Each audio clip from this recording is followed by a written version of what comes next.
Assalamualaikum warahmatullahi wabarakatuh. Dengan saya Ibu Dwi Novitasari yang biasa dipanggil Bu Novi. Kita kali ini akan belajar tentang pemeriksaan tanda-tanda vital.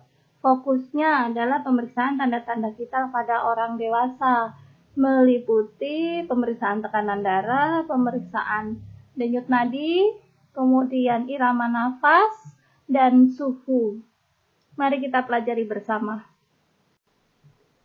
Tujuan dari pembelajaran ini diharapkan setelah perkuliahan mahasiswa mampu mengetahui tentang pemeriksaan keadaan umum, pemeriksaan tingkat kesadaran secara kuantitatif, kemudian kita belajar tentang pemeriksaan kesadaran secara kualitatif, dan pemeriksaan tanda-tanda vital atau kita menyingkatnya TTV. TTV itu meliputi tekanan darah, nadi, suhu, dan irama nafas.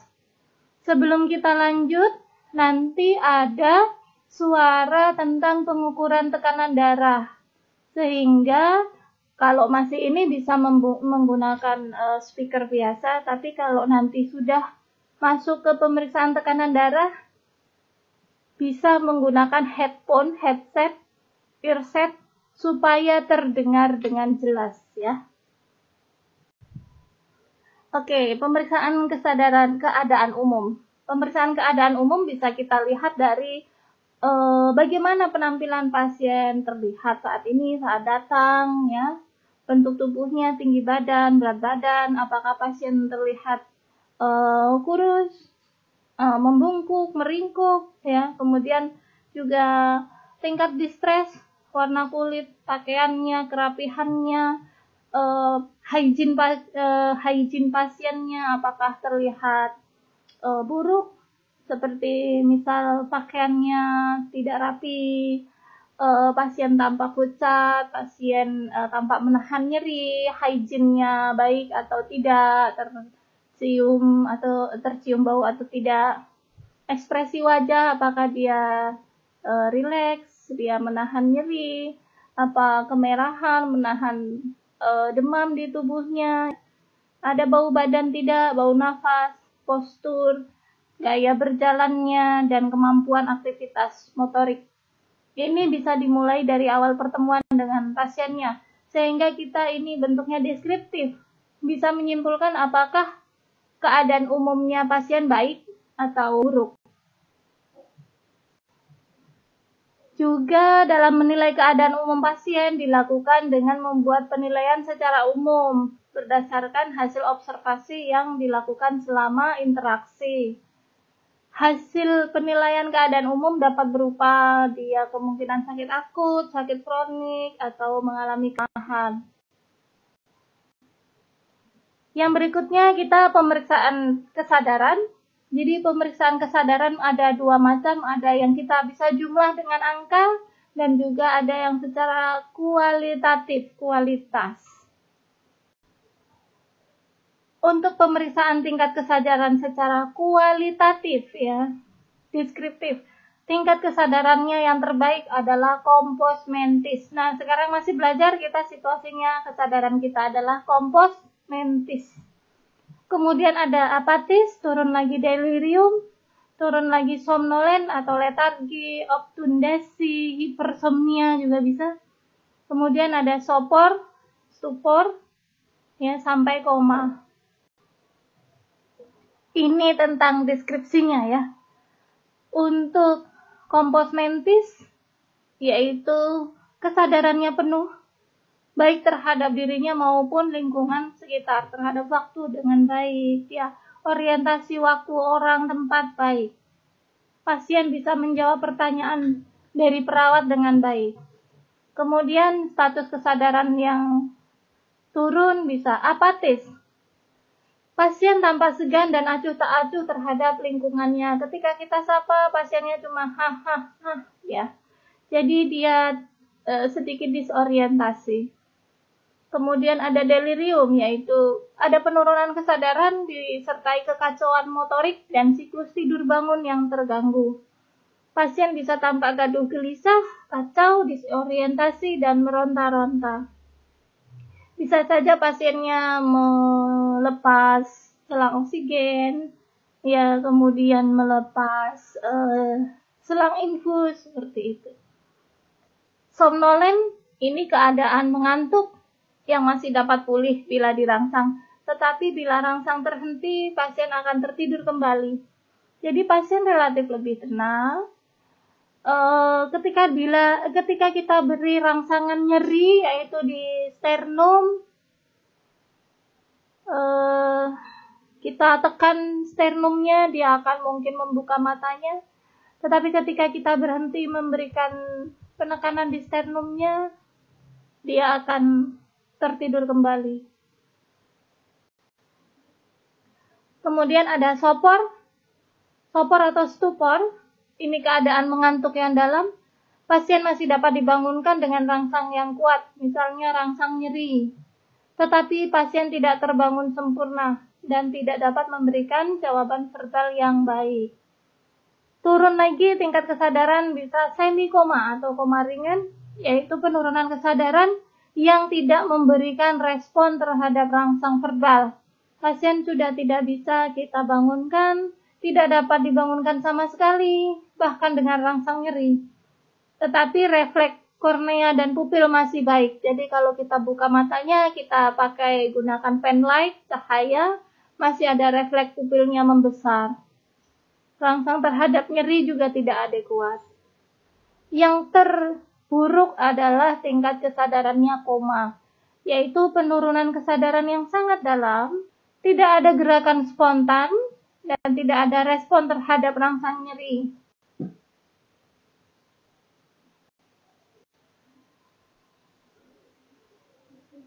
Ini yang berikutnya tadi kita belajar tingkat kesadaran secara kuantitatif. Nah, ternyata tingkat kesadaran itu bisa dijumlah. Ya, jadi jumlah maksimal kita kesadarannya terbaik adalah 15 menurut teori Glasgow Coma Scale atau disingkatnya GCS. Apa saja pemeriksaan GCS? Itu pertama eye, verbal, dan motorik, EVM. Dari kita mengkaji eye opening, ya, reaksi membuka mata, pasien akan mendapatkan nilai terbaik adalah 4, ya. Kalau cuma dipanggil saja, Pak, Bu, nah dia respon membuka mata spontan berarti nilainya 4. Kalau dengan suara yang lebih kencang, Pak, coba buka matanya, baru dia membuka mata, berarti nilainya 3. Turun lagi ketika respon membuka matanya karena ada nyeri. Cubit sedikit. Dia baru membuka mata setelah kita panggil nama, suruh membuka mata, tidak membuka, kemudian kita beri cubitan sedikit. Dia baru membuka mata, berarti 2. Kemudian tidak ada respon sama sekali meskipun dirangsang nyeri. Itu nilainya 1. Berikutnya untuk respon verbal. Ya, menjawab pertanyaan. Pak, di mana sekarang? Oh, saya di rumah sakit. Nah, Bapak siapa? Saya Bapak X. Berarti itu berorientasi baik. Sekarang pagi atau malam, Pak? Dia melihat sekitar, oh ini sudah pagi atau siang. Orientasi baik, berarti nilainya 5. Tapi kalau dia berbicara mengacau, bingung, jawabannya tidak sinkron dengan pertanyaan kita, maka nilainya adalah 4. Turun lagi menjadi kata-kata yang tidak teratur, kata-katanya jelas dengan substansi yang tidak jelas dan non kalimat, misal mengadu, ya, nilainya 3. Suara yang tidak ada arti seperti rintihan, mengerang, itu nilainya 2. Kalau pasien sama sekali tidak ada respon verbal, berarti tidak ada suara, itu nilainya 1. Kemudian kita juga mengkaji respon motorik, ya. Bapak coba angkat tangannya. Kalau dia mengikuti perintah berarti mendapatkan nilai 6. Kalau kita memberikan, turun lagi ketika memberikan rangsangan nyeri. Dia bisa melokalisir nyeri, ya, menjangkau dan menjauhkan stimulus saat diberi rangsangan nyeri. Ya, berarti nilainya 5. Fleksi normal, dia menarik tangannya yang kita cubit, menarik anggota tubuh yang dirangsang, berarti nilainya 4. Kemudian ada fleksi abnormal, terjadi dekortikasi. Antara tangan satu atau keduanya posisi kaku di atas dada. Kaki ekstensi saat diberi rangsangan nyeri, maka nilainya 3. Kemudian ada ekstensi abnormal, yaitu kondisi deserebrasi.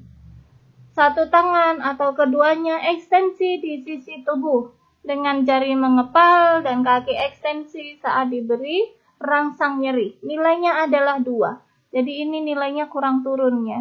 Tinggal dicek lagi poin keberapa. Kalau sampai kita beri rangsang verbal, rangsang nyeri, ternyata tidak ada respon, berarti nilainya 1. Berdasarkan GCS, nilai terbaik tadi berapa? 15. Kesadaran terbaik adalah 15. Kesadaran terburuk nilainya adalah 3. Selanjutnya kita akan mempelajari tentang pemeriksaan tanda-tanda vital. Kita siapkan dulu nanti untuk mendengarkan bunyi jantung, siapkan headphone-nya. Vital sign ini adalah ukuran statistik berbagai fisiologis organ vital yang digunakan untuk membantu menentukan status kesehatan seseorang, terutama pada pasien yang secara medis tidak stabil atau memiliki faktor-faktor risiko komplikasi kardiopulmonar. Ini digunakan untuk menilai respon terhadap intervensi, apakah intervensi yang diberikan membaik atau tidak. Pemeriksaan ini merupakan indikator yang diperlukan untuk mempertahankan kehidupan. Persiapan yang harus kita lakukan sebelum melakukan pemeriksaan TTV. Pastikan tempat pemeriksaan terang, karena kita harus membaca angka ya di termometer, di sphygmomanometer. Nyaman dan tenang karena kita harus mendengarkan suara jantung ya, tenang karena kita harus merasakan denyut nadi pasien. Minta pasien untuk tenang dengan cara mempersilahkan duduk atau terbaring, rileks minimal 5 menit sebelum pengukuran. Karena ketika dia masih posisi dari aktivitas, berdiri, berjalan, ya itu kardiopulmonalnya masih belum pada kondisi optimalnya. Minta pasiennya untuk duduk atau berbaring rileks sekitar 5 menit. Secara singkat, setelah kita lihat keadaan umum pasien, mulai dari ujung rambut sampai ujung kaki, terutama mimik muka, tadi kita sudah lakukan ketika kita berjumpa kali pertama dengan pasien. Dari mimik muka bisa diketahui apakah dia mengalami kesakitan, kecemasan, tegang, karena kondisi-kondisi tersebut akan mempengaruhi hasil pemeriksaan. Pasien yang sakit, pasien cemas, tegang, itu biasanya tekanan darahnya akan tinggi, kemungkinan suhu tubuhnya juga dia sedang ada proses infeksi inflamasi bisa 3, RR-nya bisa meningkat. Jadi lihat juga tadi kesimpulan dari keadaan umum. Ada peralatan-peralatan yang harus kita siapkan, ini namanya sphygmomanometer. Ada berbagai jenis tipe sphygmomanometer. Yang portable ada sphygmomanometer aneroid. Kemudian kita bisa menggunakan sphygmomanometer yang dengan air raksa, dengan merkuri. Kemudian ada yang di dinding, ada yang digital, ya banyak. Intinya sphygmomanometer itu ada cupnya, kemudian ada pompanya, ada Cufnya, cuf itu manset, di dalamnya ada balon, kemudian ada pengukurnya, sphygmomanometernya. Ini jenis yang aneroid.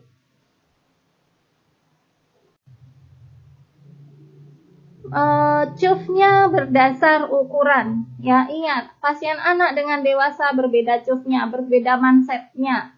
Anak bayi menggunakan ukuran anak sekolah tidak akan bisa terukur dengan optimal.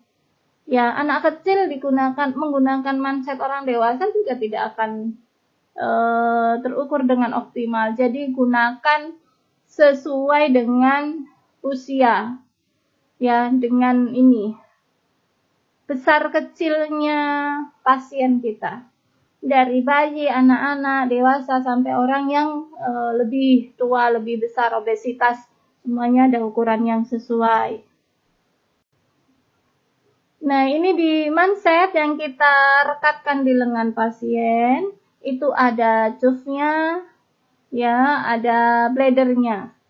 Kemudian ada panjang bladernya, panjang kantung ya. Kantung yang nanti kita pompa dia mengembang sehingga bisa menghambat aliran darah. Kemudian ada panjang dan ada tinggi dari bladder atau kantungnya. Di bladder ini ada dua selang dari pompa, selang di alat ukur sphygmomanometernya.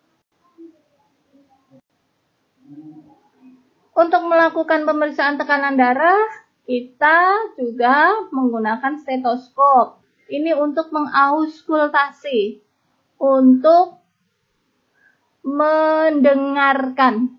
Bagian dari stetoskop itu ada bel, ada diafragma. Diafragma adalah diameternya yang besar, yang biasanya berwarna putih. Kalau bel itu yang kecil, biasanya warnanya hitam. Ada yang satu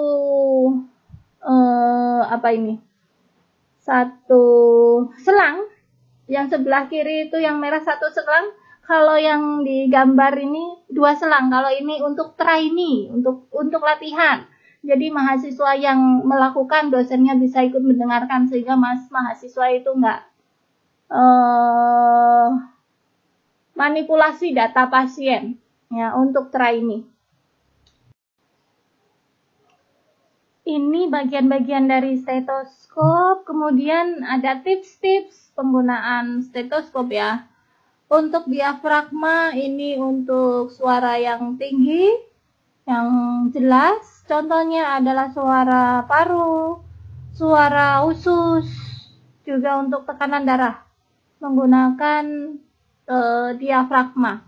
Kemudian bisa diputar ya. Kalau kita tidak putar, arah suaranya tidak akan terdengar di bagian bel. Kalau bel itu untuk suara yang lebih lembut. Contoh suara aliran darah di pembuluh darah, juga bisa untuk jantung. Ada bagian ujung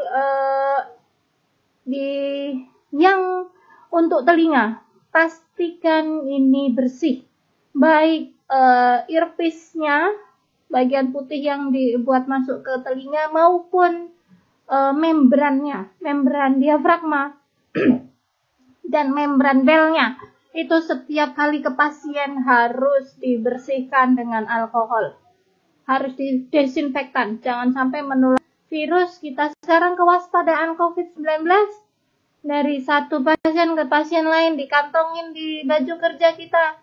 Jangan sampai. Ya, jadi ingat, stetoskop juga harus didesinfektan.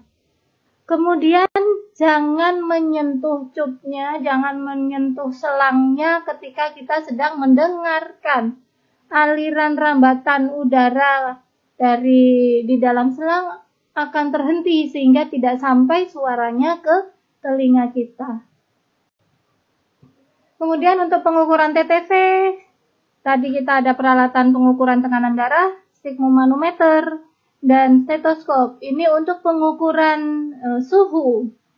Bisa dengan termometer, mau yang digital, banyak sekali metode pengukuran suhu. ada strip, ada disposable kimia, ada yang merkuri, tetapi yang merkuri baik yang gelas maupun yang mika tidak dianjurkan lagi karena takutnya pecah, membahayakan kesehatan. Ini ada digital timpani, jadi pengukurannya di lubang telinga.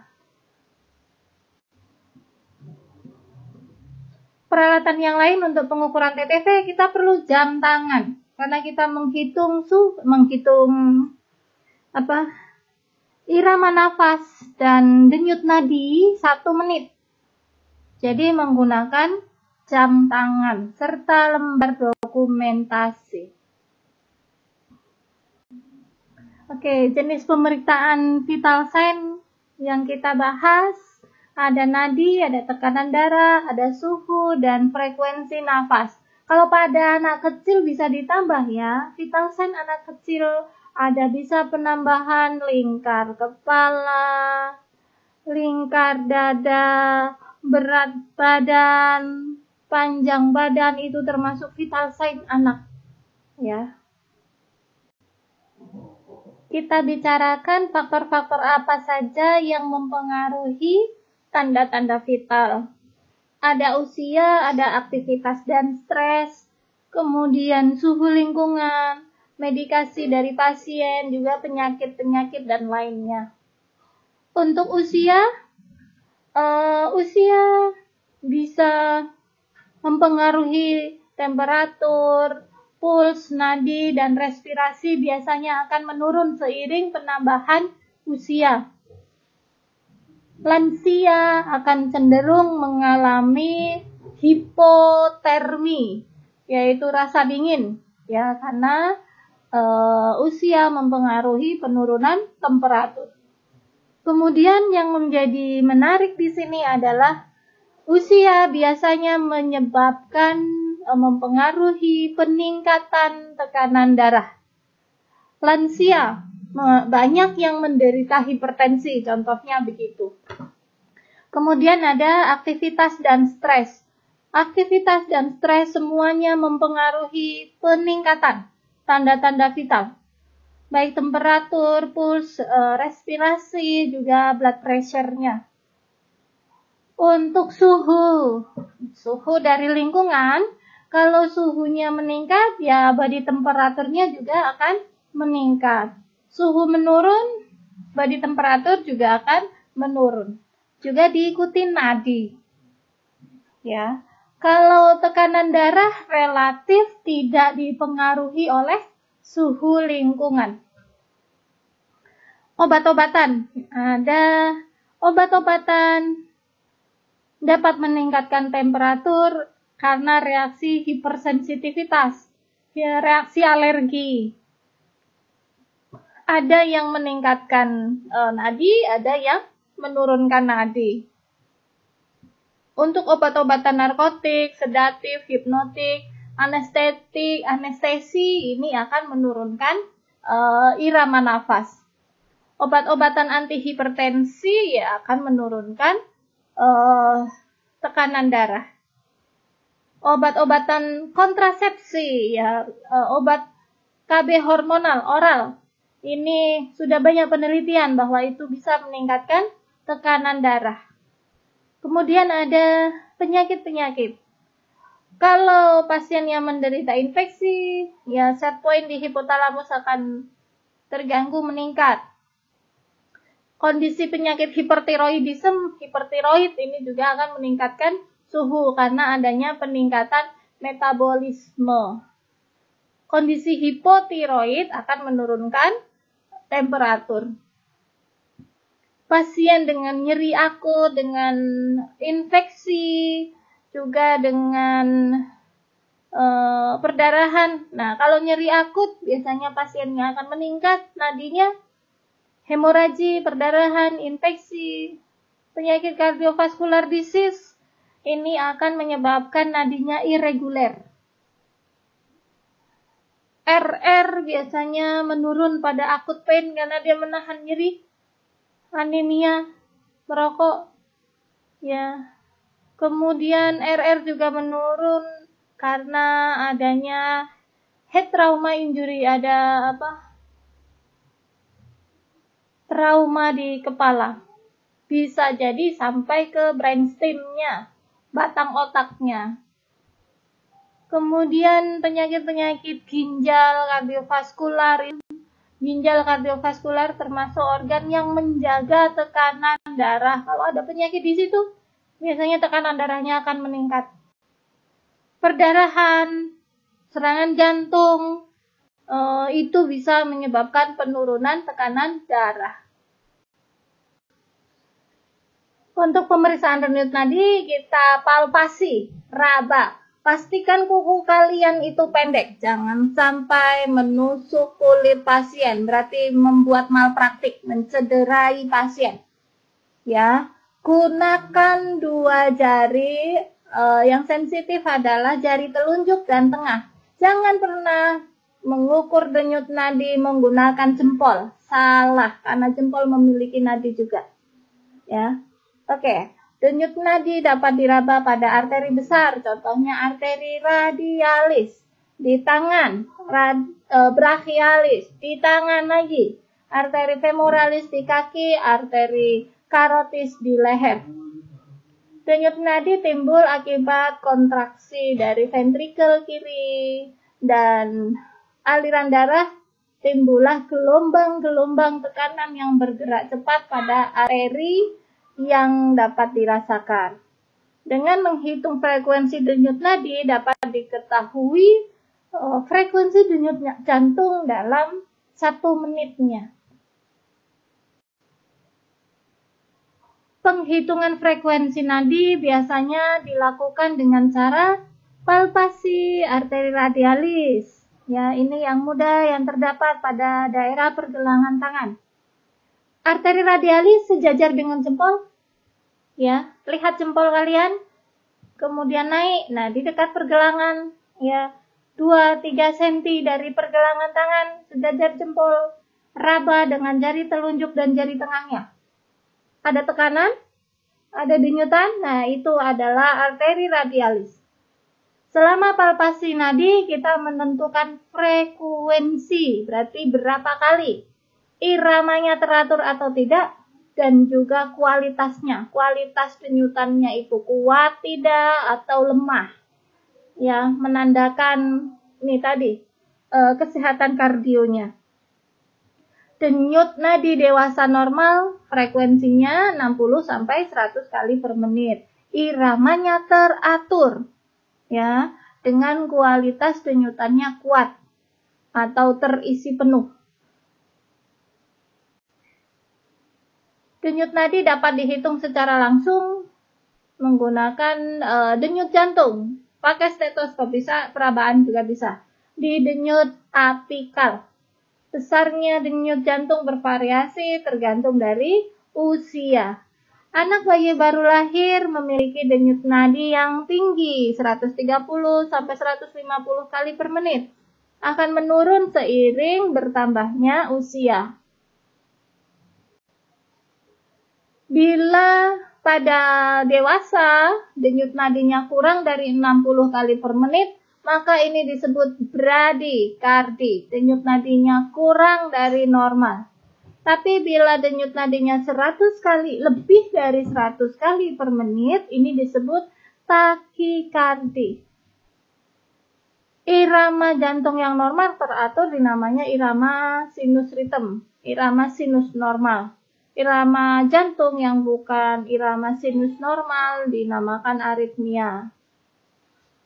Pada keadaan tertentu, denyut jantung tidak arteri. Hal inilah disebut sebagai defisit nadi, pulsus defisit. Kita lihat lokasi pemeriksaan denyut nadi. Ya, yang paling atas, samping, kita sebut pelipis. Ya, dekat pina telinga kita. Sejajar mata ada arteri temporalis. Silakan diraba.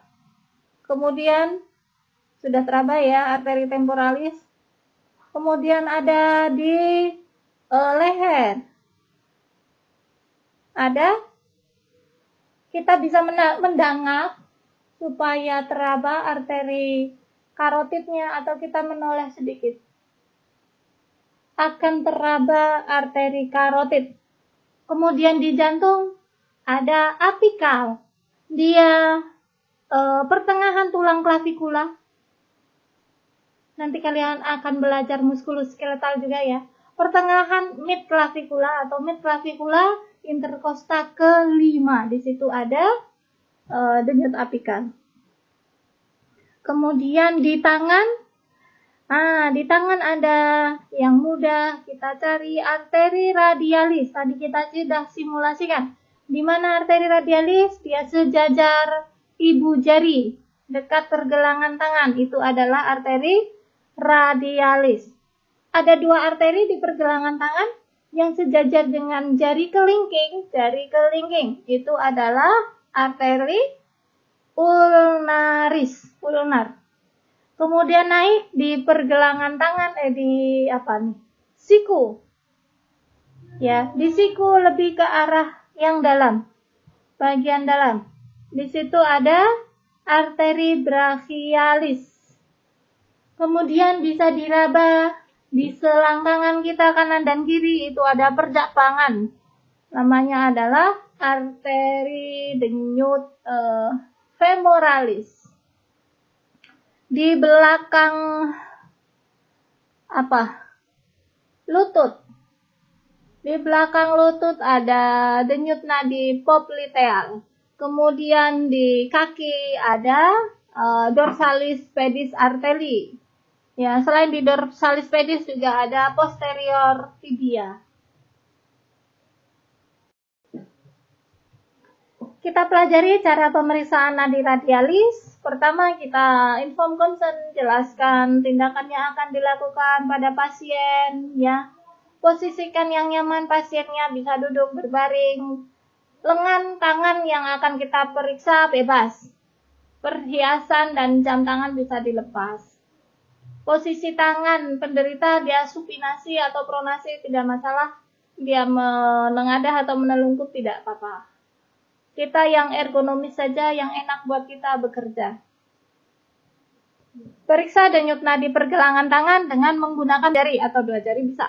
3 jari, berarti ada jari telunjuk, jari tengah, dan jari manis. Pada sisi flexor bagian radial tangan pasien. Bisa dilihat itu ada gambarnya bagaimana kita memeriksa nadi radialis.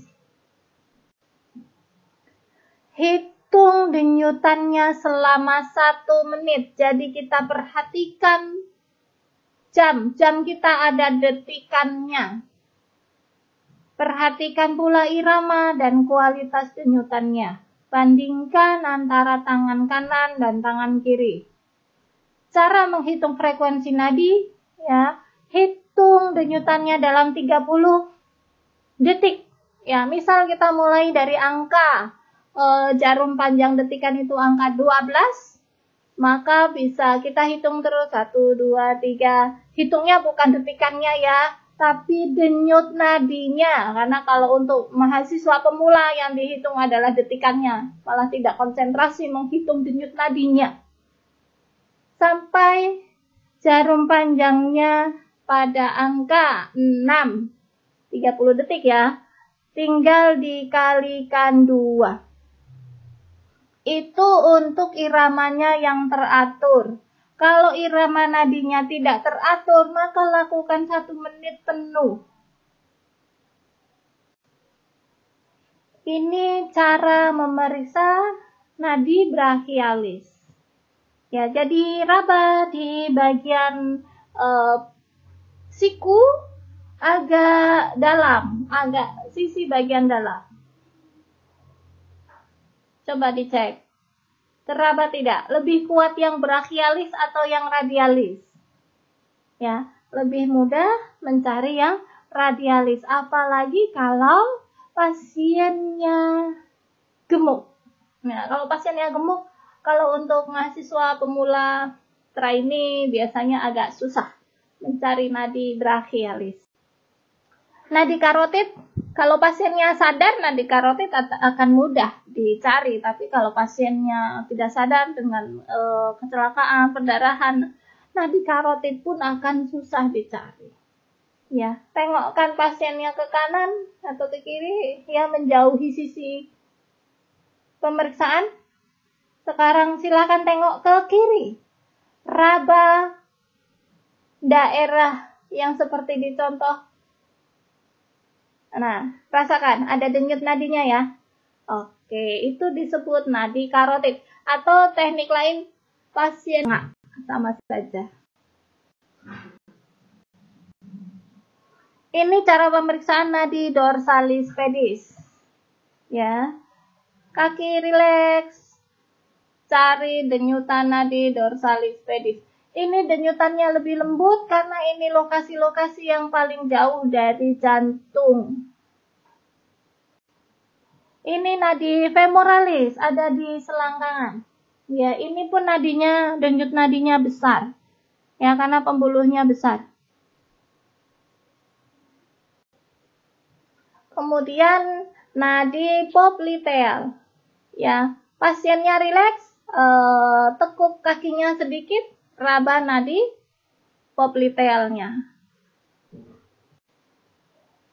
Ini contoh nadi tibia posterior. Ya, jadi di sisi bagian dalam. Sisi bagian dalam kaki itu tibial posterior. Nadi radialis yang paling mudah. Ini nadi temporalis juga mudah karena ini lokasinya superficial di bawah kulit.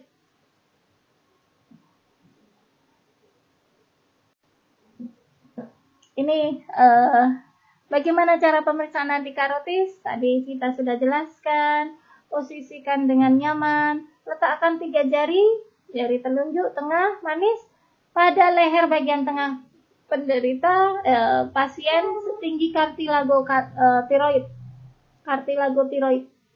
Kemudian tarik ke sisi lateral, ke sisi samping. Dari kartilago tiroidnya tarik ke sisi samping. Sampai ke tepi medial musculus yang namanya sternocleidomastoideus. Ini ada musculus yang besar. Kalau kita tengok, musculusnya pun akan kelihatan. Ini musculus sternocleidomastoideus. Musculus yang ada di leher, dia otot bantu pernafasan. Nah, di situ lokasi dari nadi karotis. Raba denyutannya pada daerah itu akan mudah diraba. Hitung berapa denyutan dalam 1 menit. Perhatikan irama dan kualitas. Bisa bandingkan antara karotis kanan dan kiri. Tidak adanya denyutan nadi karotis disertai penurunan kesadaran, maka harus dicurigai pasien yang mengalami henti jantung. Itu adalah nadi yang besar yang dekat dengan jantung. Sampai di situ tidak ada denyutnya, kita harus curiga pasiennya ada henti jantung. Ini rentang normal dari denyut nadi. Kalau bayi baru lahir, dia normalnya adalah 130 sampai 140 denyutan kali per menit. Untuk anak-anak 110 sampai 130. Anak usia 1 tahun, 2 tahun, 3 tahun, 7 sampai remaja ini semakin menurun, ya. Beatnya per menit semakin menurun, denyut jantungnya per menit. Kita dewasa rentang, ada yang menyebutkan 60 sampai 80, ada yang 60 sampai 100, tapi saya lebih percaya dengan ini. 60 sampai 100 kali per menit. Sekarang kita masuk ke pemeriksaan tekanan darah. Pemeriksaan tekanan darah ini diukur dengan menggunakan sphygmomanometer raksa ataupun digital ataupun aneroid. Dengan menggunakan satuannya adalah milimeter air raksa atau mmHg. Ukuran manset berpengaruh terhadap besarnya nilai tekanan darah. Panjang manset sebaiknya melingkari sekitar 80% lengan atas yang akan dipangsang manset tersebut. Sedangkan lebarnya sekitar 40% dari panjang lengan atas. Ukuran manset yang kecil akan menyebabkan nilai tekanan darahnya meningkat. Dan sebaliknya, ukuran yang terlalu besar akan menyebabkan penurunan dari tekanan darah yang seharusnya. Ada dua hal yang dicatat saat melakukan pengukuran tekanan darah, yaitu tekanan darah sistolik dan tekanan darah diastolik. Pada waktu ventrikel berkontraksi, darah akan dipompakan ke seluruh tubuh. Keadaan ini disebut sebagai sistol. Dan tekanan darah pada saat ini disebut sebagai tekanan darah sistol. Pada saat ventrikel sedang relaks, sedang istirahat, darah dari atrium masuk ke ventrikel. Tekanan aliran darah pada waktu ventrikel sedang relaks disebut tekanan darah diastol. Meningkatnya tekanan darah disebut hipertensi. Penurunan tekanan darah disebut hipotensi. Ini pemasangan manset yang benar. Jangan terbalik. Kadang saya pas menguji mahasiswa itu cusnya terbalik. Ya, pompanya di atas. Belum lagi di belakang. Ya, lucu-lucu mahasiswa itu kalau lagi ujian. Jadi perhatikan gambar di mana bladernya, kemudian selangnya juga. Letakkan 2 jari atau 3 cm di atas siku. Ini apabila ada ketidaksesuaian lebar atau besar kecilnya manset dengan lengan pasien. Kalau ini pasiennya sesuai yang paling kiri, jadi antara panjang lengan pasiennya tertutupi sekitar 80%, maka kita akan mendapatkan tekanan darah yang optimal, yang benar.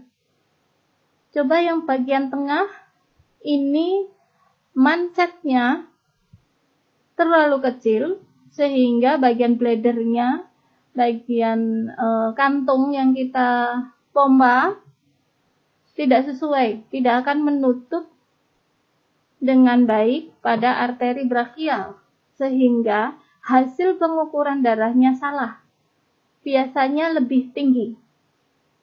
Sedangkan yang paling kanan itu untuk manset yang terlalu besar, sehingga hasilnya tekanan darahnya lebih rendah dari yang seharusnya.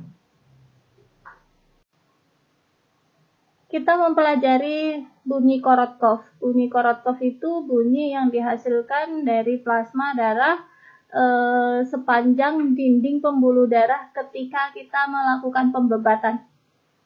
Ada Korotkov 1, 2, 3, 4, dan 5. Bunyi Korotkov 1 itu adalah bunyi pertama yang terdengar setelah tekanan di kafnya diturunkan. Jadi begitu bunyi ini terdengar, nilai tekanan yang ditunjukkan pada manometer itu disebut sebagai tekanan sistolik. Bunyi yang benar-benar pertama kali terdengar itu adalah Korotkov 1 sebagai tekanan sistolik. Kemudian Korotkov 2 itu adalah perubahan kualitas bunyi menjadi berdesir. Berbeda nanti kalau kalian semakin paham memperhatikan mengauskultasi saat pemeriksaan tekanan darah, akan bisa membedakan mana bunyi Korotkov 1 yang berdesir dengan bunyi Korotkov 3 yang bunyinya sangat jelas dan keras. Kemudian ada bunyi Korotkov 4, bunyi menjadi meredam. Kemudian Korotkov 5, ini bunyi menghilang seluruhnya setelah tekanan cuff off bisa turun sampai 5-6 mm Hg. Nilai tekanan yang ditunjukkan pada manometer ini adalah sebagai tekanan darah diastolik. Cara pemeriksaan tekanan darah, kita menjelaskan tindakan yang akan dilakukan. Ini selalu kita lakukan sebelum melakukan tindakan, ya. Namanya inform consent. Siapkan tensimeter atau sphygmomanometernya dan stetoskopnya. Atur pasiennya posisi duduk atau berbaring. Lengan dalam keadaan bebas dan rileks. Bebaskan dari tekanan karena pakaian. Pasang manset dengan benar. Kira-kira 2,5-5 cm di atas siku-siku. Rapi, tidak terlalu ketat. Jadi dua jari kita bisa masuk dengan baik di bawah mansetnya. Jarak manset tepi manset bawah dengan siku sekitar 3 jari atau 2,5 sampai 5 cm. Ya. Ini pertama kita tempatkan manset, kemudian cari arteri brachialis dengan benar, pasang jarumnya pada posisi ada cantolannya khusus. Ini untuk penempatan manset di paha. Tadi kita sudah pasang mansetnya, bisa di paha, bisa di tangan, lengan atas, tergantung kondisi pasiennya ya. Kalau di lengan atas, lengan bagian bawah pasien, posisikan supinasi. Cari arteri brachialis, pasang stetoskop di atas arteri brachialis. Kemudian dengan 3 jari kiri, kalau Anda dominan pakai tangan kanan pegang pompa. Tangan kiri pegang arteri radialis. Ya, jadi ada koordinasi tangan kiri dan tangan kanan. Setelah teraba arteri radialis, manset sudah siap, kita pompa manset dengan cepat sampai kira-kira rasakan bahwa denyut nadi dari arteri radialis itu menghilang. Ya, dilihat angkanya. Ketika denyut nadi arteri radialis menghilang, maka pompanya tambah 30 mm Hg. Di angka berapapun, misal berhenti di angka 100. Ya, saat arteri radialis tidak berdenyut lagi, kok kita lihat angkanya di jarum itu menunjuk angka 100, berarti tambah pompa sampai 130. Kok berhenti di angka 180? Denyut nadi arterinya, denyut nadi radialisnya. Maka tambah menjadi 210, seperti itu. Tidak ada patokan. Patokannya adalah tangan kiri Anda. Bahwa tangan kiri harus memastikan tidak ada nadi di arteri radialis. Kalau sudah berhenti tidak ada nadi di arteri radialis, tambah berapa? 30. Kemudian pompa manset tadi sampai nadi radialis berhenti berdenyut, tambah 30. Kemudian perlahan turunkan. Kalau mahasiswa kadang tahu-tahu masuk, ya, tidak terdengar apa-apa, maka lakukan dengan perlahan-lahan, kecepatan 2-3 ml per detik. Perhatikan saat pertama kali ada terdengar denyutan. Jadi ini teknik pemeriksaan tekanan darah dengan auskultasi. Jadi Anda telinganya juga harus konsentrasi. Dengarkan denyutan arteri brachialis. Yang tadi di atas arteri brachialis kita sudah pasang membran diafragma dari stetoskop. Kali pertama berdengar itulah tekanan sistolik. Kemudian lanjutkan, turunkan terus sampai melemah dan hilang. Anda harus konsentrasi. Tekanan suara terakhir yang terdengar itu disebut tekanan diastolik. Ya, ada bunyi denyutan yang terdengar oleh stetoskop, itu disebut suara Korotkov. Apabila menggunakan tensimeter air raksa, usahakan agar posisi manometer selalu vertikal setinggi jantung, dan ketika membaca nilai di manometer, mata harus berada segaris horizontal dengan air raksa supaya tidak salah baca. Nah, ini saya tekankan, batas pompa itu adalah rasakan nadi radialis. Ya. Ketika nadinya hilang, tambah 30. Contoh, kalau di sini nadi berhenti dari arteri radialis 80. Maka pompa sampai 110, baru diturunkan perlahan-lahan.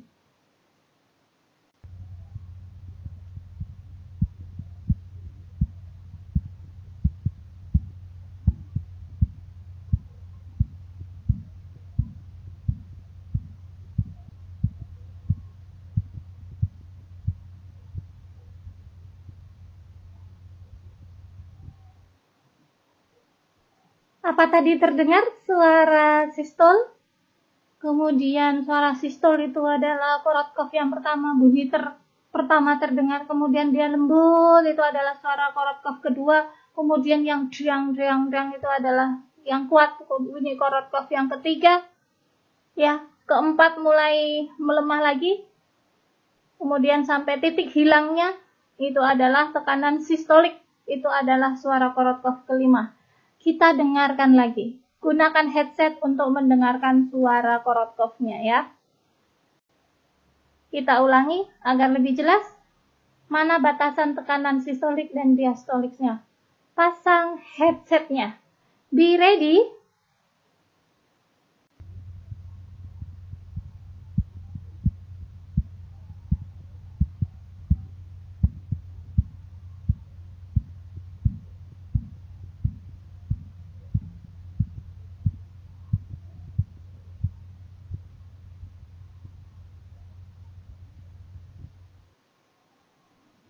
Ya, putar-putar ulang ya, supaya kalian memahami mana bedanya Korotkov 1, 2, 3, 4, dan 5. Kalau yang paling mudah sih Korotkov 1 dan 5. 1 itu pas tekanan sistoliknya. 5 adalah pas tekanan diastolik. Kemudian ada yang mudah sekali terdengar itu adalah Korotkov 3.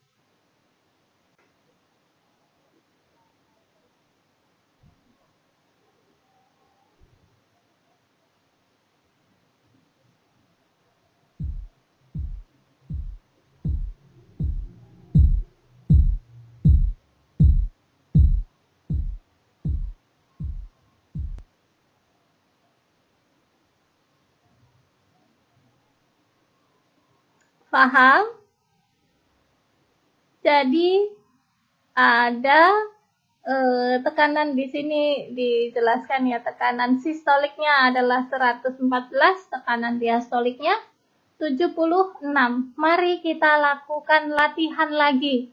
Konsentrasi.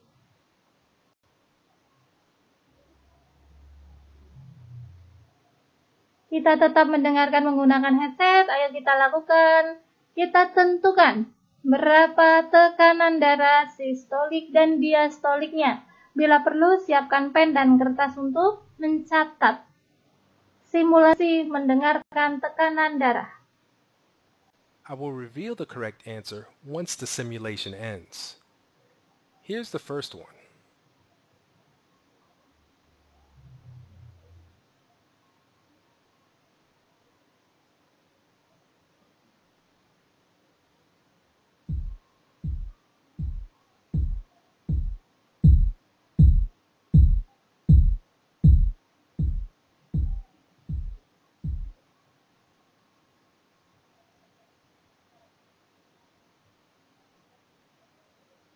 Try another.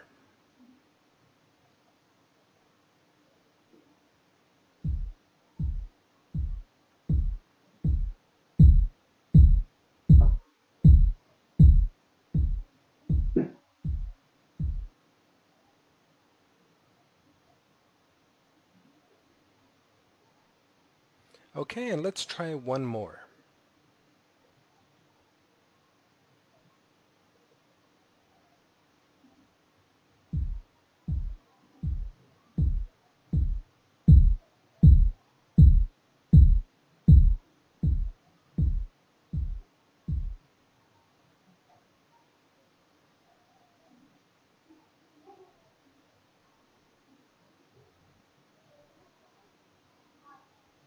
So, did you answer all of them correctly?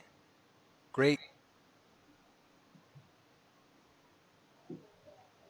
Oke, bagus sekali ya. Sudah latihannya. Kalau belum puas, belum pasti mana tadi sistolik, diastoliknya, putar ulang, playback. Kita lanjutkan lagi. Anda bisa menjawab dengan benar, playback. Ingat, practice make perfect. Ini adalah tekanan normal, tekanan darah normal ya pada orang sehat. Anak usia 10 tahun ini 10/65 mm Hg Adolesen remaja 16 tahun 118/75 mm Hg. Kemudian dewasa rentangnya kurang dari 120/80 mm Hg. Prehipertensi antara 120 sampai 139/nya 80 sampai 89 mm Hg.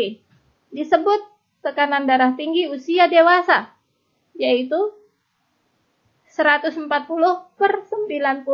mm Hg. Kemudian kita mulai ke pengukuran suhu tubuh. Pusat suhu tubuh itu ada di hipotalamus. Dia bertugas menjaga keseimbangan jumlah panas yang diproduksi oleh tubuh dan jumlah panas yang hilang dari tubuh. Homeostasis, keseimbangan suhu harus tetap terjaga pada tingkat konstan dinamis terlepas dari suhu eksternal. Suhu sedang 2 derajat. Suhu tubuh kita di dalam harus tetap rentang normal. 35 sampai 37,5. Saya pernah merasakan suhu 2 derajat. Luar biasa di luar, ya. Suhu tubuh kita, suhu inti kita tetap dipertahankan 35,5 sampai 37,5. Suhu di kulit dapat lebih tinggi atau lebih rendah dari suhu inti tanpa mempengaruhi fungsi tubuh secara keseluruhan.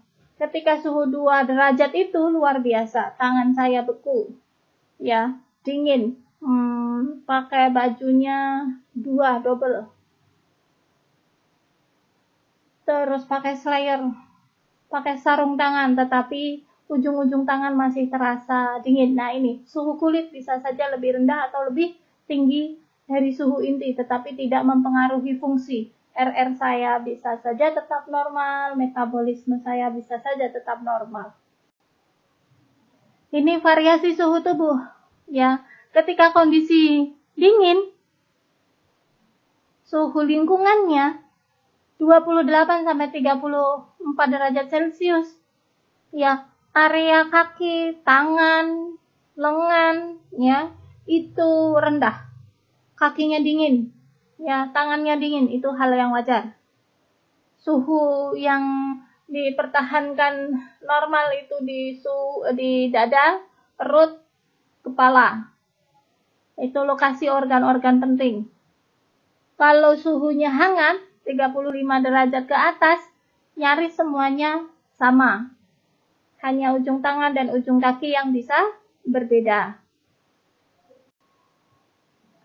Suhu itu mengikuti ritme sirkadian. Sirkadian itu irama kita 24 hours. Malam, pagi, siang, sore, nah itu irama sirkadian. Suhu tubuh normal bervariasi selama 24 jam. Sesuai dengan ritme kita. Siklus bangun tidur. Saat bangun tidur, suhu dapat meningkat setengah derajat hingga 7 derajat, ya, di pagi hari. Mulai lagi turun lagi beberapa jam kemudian di awal pagi kita. Faktor-faktor yang mempengaruhi suhu ada fisik, penyakit, infeksi, gender, usia, laju metabolik. Penyakit, infeksi tadi di depan sudah ada, gender, usia, ya. Laju metabolik yang tentang paratiroid, hiperparatiroid, hipertiroid atau hipotiroid. Kondisi hipotiroid akan menurunkan suhu, kondisi hipertiroid akan meningkatkan suhu. Psikologi seperti stres, emosi, cemas itu meningkatkan suhu. Sosioculture seperti olahraga, aktivitas, reaksi obat, ya. Lingkungan, iklim, cuaca. Selama produksi panas dan kehilangan panas tetap seimbang, maka suhu tubuh kita tetap dalam rentang normal. Jadi di dalam tubuh itu ada produksi panas. Kenapa kok bisa produksi panas? Karena ada metabolisme. Pemecahan nutrisi itu hasilnya adalah panas. Maka dari produksi tubuh kita panas, juga harus ada yang dikeluarkan sehingga rentang suhu kita tetap normal. Ini ada produksi panas dengan kehilangan panas harus seimbang. Produksi panas dari mana? Dari metabolisme rate. Kemudian dari exercise. Dari shivering. Shivering itu menggigil. Kemudian sekresi tiroksin itu hormon. Hormon tiroksin, epinefrin, norepinefrin. Ada proses inflamasi, ada demam, itu adalah memproduksi panas. Di mana kita kehilangan panas harus disamakan, yaitu proses kehilangan panas dari tubuh kita melalui radiasi, konduksi, konveksi, dan evaporasi. Belajar lagi yuk ilmu fisika. Radiasi penguapan, konduksi karena ada hantaran. Dua benda menempel dengan baju kita, dengan udara, konveksi, dan evaporasi. Penguapan melalui keringat. Nah, itu pengeluaran panas. Rentang suhu normal kita berapa? Rentang normal 36 sampai 37,5. Di bawah 36 itu disebut hipotermia. Ya, suhu tubuh kita kalau sampai 34 berarti itu berisiko kematian. Pireksia itu kondisi di atas normal. Ya, dari 37,5 sampai 40,9. Itu disebut pireksia. Hiperpireksia itu 41 sampai 41,9. Kalau suhu tubuh kita inti itu lebih dari 42, bisa kejang, bisa meninggal. Kita belajar pemeriksaan suhu tubuh. Ini dapat dilakukan di oral, mulut, aksila itu ketiak, rektum itu anus, timpani di telinga, dan dahi, kulit. Pengukuran suhu melalui mulut pada penderita dengan kesadaran yang baik. Ini merupakan cara yang paling mudah dan memberikan hasil yang optimal. Jangan yang pasiennya kejang, tergigit, ya, jadi bisa cedera oralnya.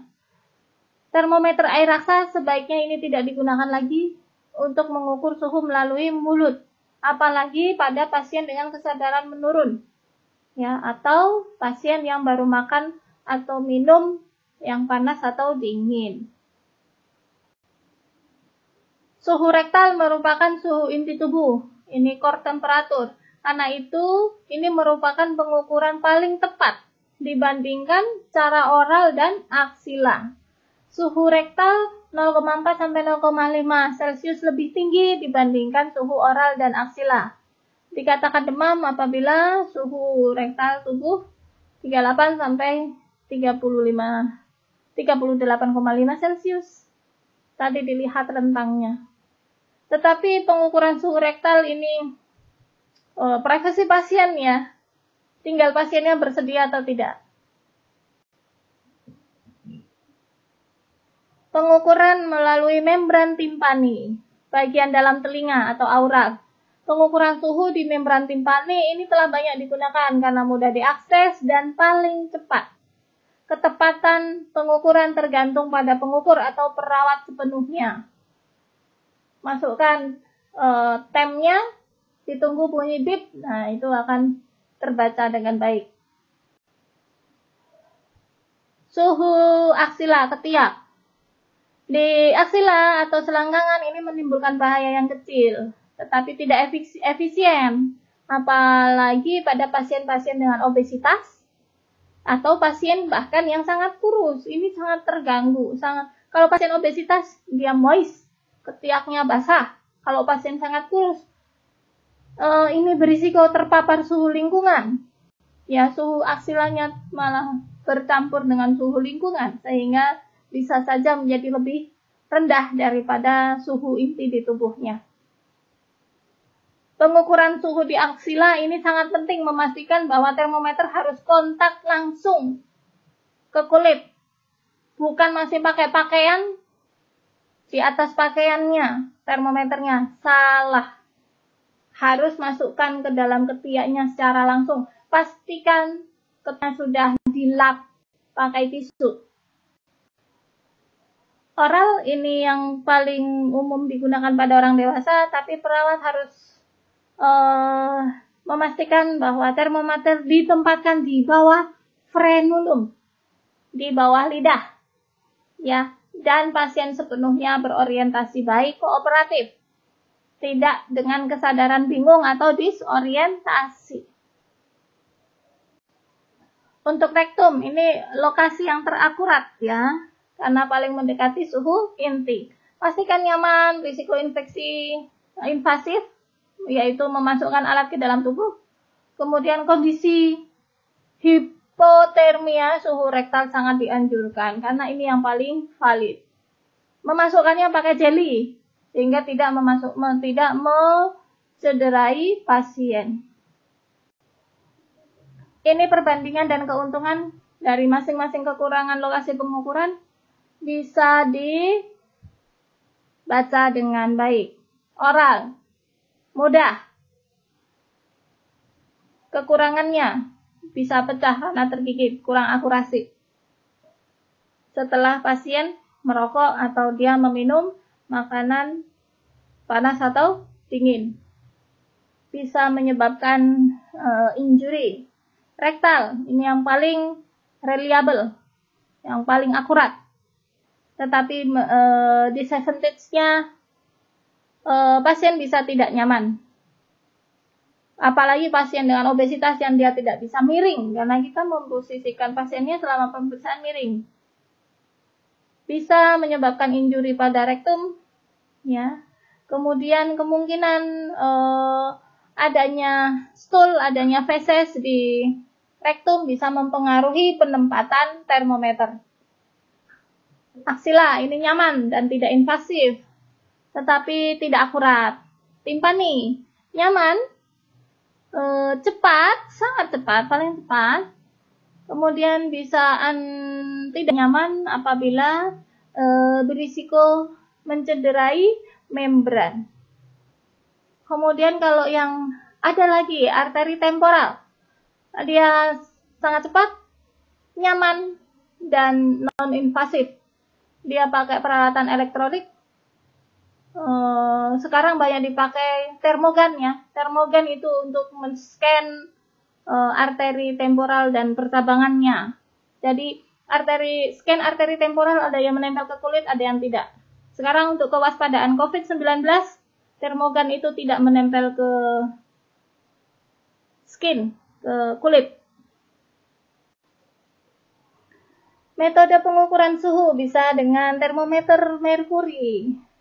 Ini termometer tradisional, telah banyak kita gunakan bertahun-tahun di klinis, dari awal dulu. Bisa digunakan di mulut, ketiak, dan rektum. Tapi penggunaannya mulai menurun karena potensi bahaya tumpahan merkuri atau pecah. Yang sedang menurunkan merkurinya, lolos, pecah. Juga banyaknya kontroversi keakuratan, ya, pengukurannya lama. Ya, jadi ditunggu 5 menit. Sehingga juga berisiko terjadi infeksi silang, infeksi nosokomial. Maka kalau kita menggunakan termometer merkuri, pastikan desinfektan.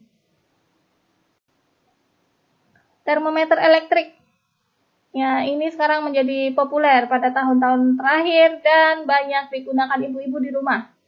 Mudah pembacaannya, ya, tempelin, bisa oral, bisa aksila, bisa rektal. Tunggu layarnya bip, selesai, akan terbaca displaynya di layar, suhunya berapa. Memerlukan waktu yang cepat, ya, kurang dari 1 menit. Termometer timpani ini lebih besar daripada termometer yang digital yang untuk oral dan aksila. Dia ditempatkan di liang telinga.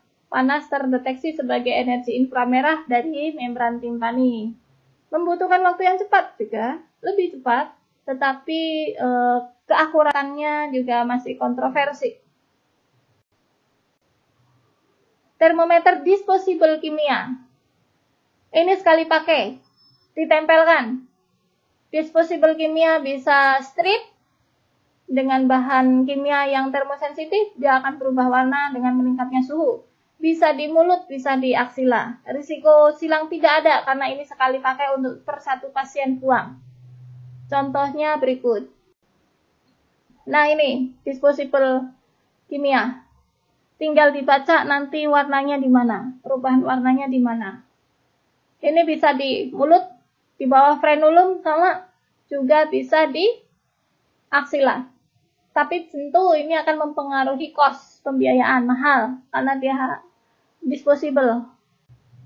Kemudian ada termometer arteri temporal, menentukan suhu dengan scanning, memindai menggunakan inframerah di arteri temporalis, bagian dahi.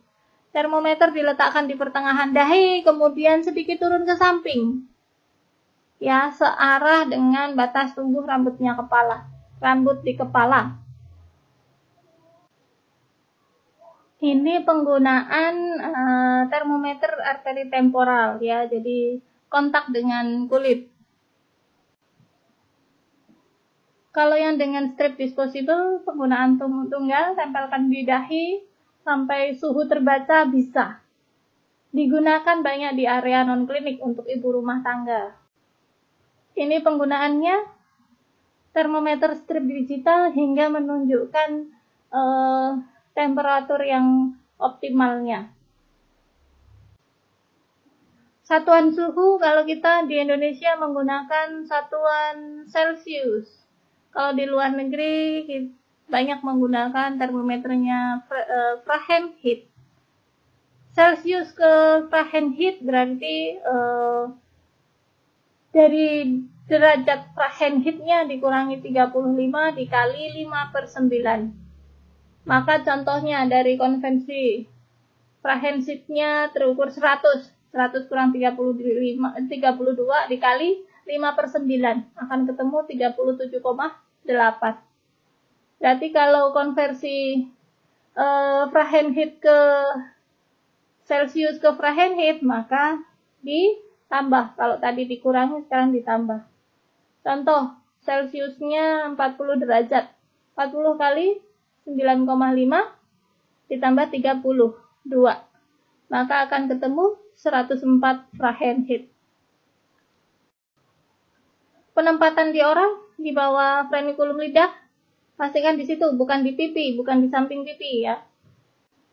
Penempatan rektal, ini pakai jeli, pelumas. Penempatan aksila, pastikan kontak dengan kulit pasien. Kemudian yang keringatnya juga harus dielap dulu. Penempatan timpani, kalau dewasa ditarik ke atas ke belakang. Kalau anak kecil, lubang timpaninya, lubang liang telinganya berbeda dengan dewasa, jadi dia tarik ke bawah. Tarik pinat sesuai dengan ini ya, sesuai dengan usia. Kalau masih bayi, anak-anak, ini ke bawah. Ini posisi arteri temporalis. Jadi setelah kita scan tadi arteri temporalis dari depan, kita pindah ke bagian bawah pinna. Untuk cara pemeriksaan suhu secara oral, menjelaskan tindakan yang akan dilakukan, kemudian mengibaskan ini kalau masih menggunakan merkuri. Kalau menggunakan termometer digital, tinggal dipencet on-nya. Masukkan di bawah lidah. Kalau merkuri, tunggu 3-5 menit. Ya. Kemudian diambil setelah 5 menit. Cara pemeriksaan suhu rektal, jelaskan, kibaskan, ya hati-hati kalau mengibaskan termometer, jangan sampai lolos, lepas termometernya pecah. Atau tidak dikibaskan dengan kuat, mau kapan itu turunnya.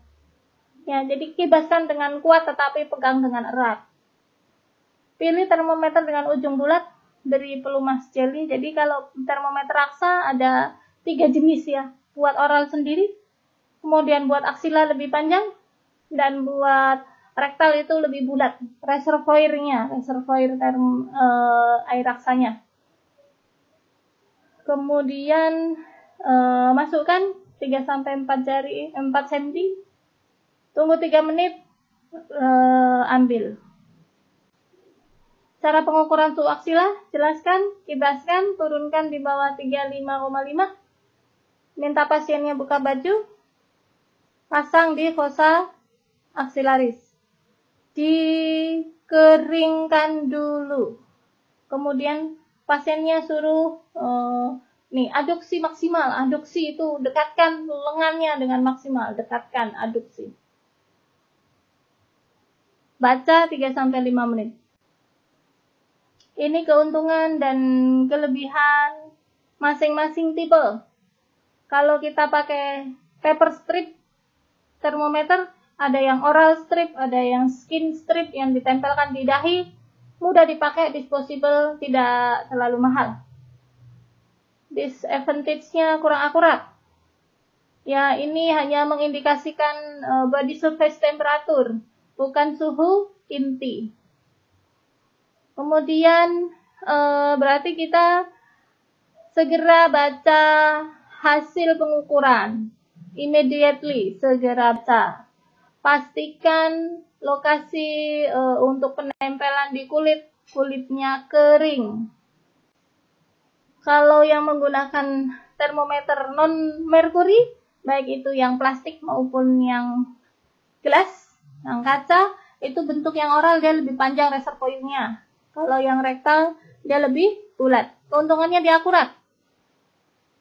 Bisa digunakan oral, rektal, aksilat. Mudah dibersihkan, mudah didesinfektan. Ya. Kemudian murah. Kekurangannya lama. 3, 5 sampai 8 menit. Kadang hasilnya susah dibaca oleh orang awam. Mahasiswa pun juga bingung bacanya. Maka banyak latihan. Ya. Latihan membaca termometer. Karena kita harus mencari cahaya yang pas untuk membaca batas merahnya. Bukan batas merah, batas merkurinya naik sampai di angka berapa. Dan mudah pecah kalau ini termometer yang kaca. Maka pastikan ini suhunya diturunkan di bawah 35,5 Celcius atau 95 Fahrenheit sebelum digunakan. Dihentakkan ke bawah. Ingat, pegang erat, dihentakkan. Kemudian ada temporal scanner dengan inframerah, sensor inframerah, mudah dibaca karena angkanya tampak ya. Kemudian waktu yang singkat, non-invasif, comfort, nyaman digunakan, tidak akan berimbas pasiennya makan, pasiennya merokok, ya, penggunaan oksigen. Bisa digunakan di seluruh umur, bahkan pada anak yang sedang tidur. Kekurangannya mahal, kurang akurat daripada yang termometer merkuri ataupun yang lainnya, elektronik termometer. Butuh dicas atau menggunakan baterai. Harus dibersihkan juga setiap kali dari pasien ke pasien lainnya. Perawat pastikan probe-nya, ujung termometer selalu dibersihkan sebelum digunakan. Setelah digunakan juga untuk menghindari infeksi silang.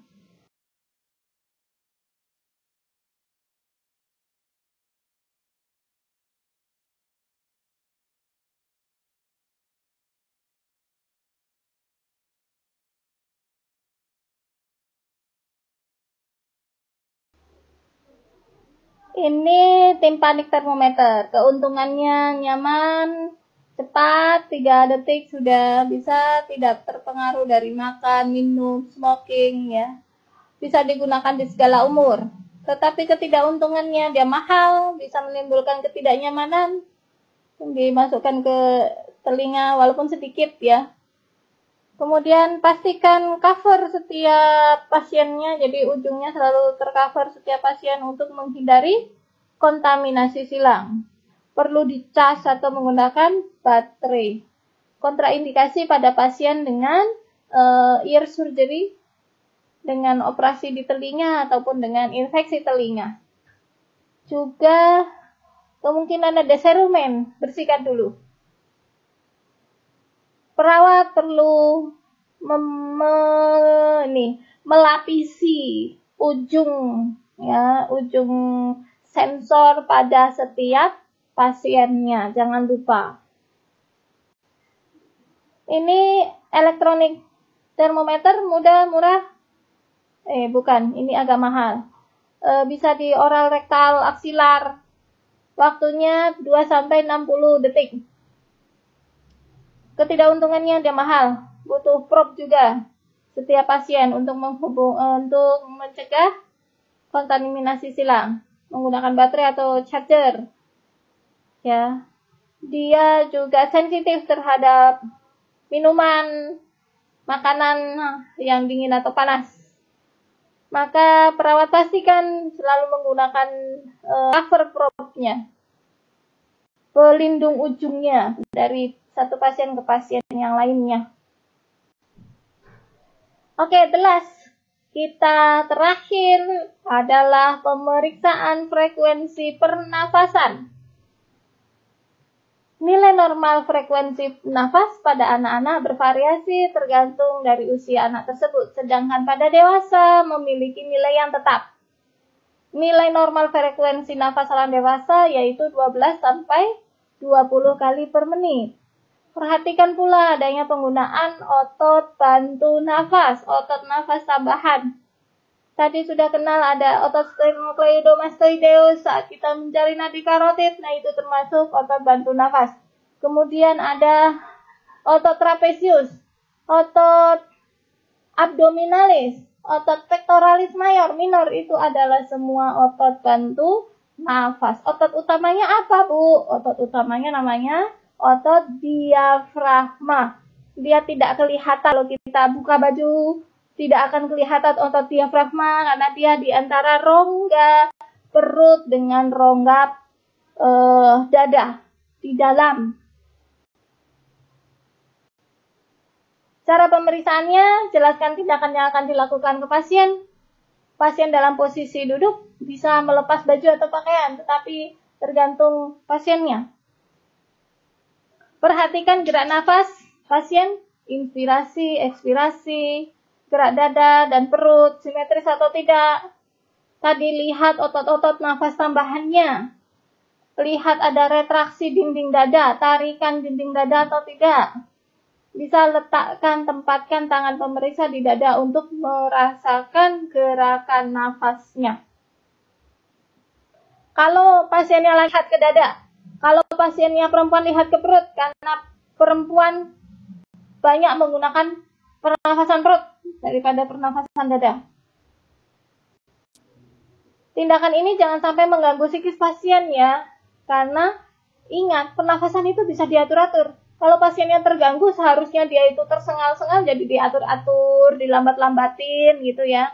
Jadi kita tenang saja, nggak usah bilang, Bu saya akan mengukur irama nafas. Lah malah diatur-atur sama pasiennya.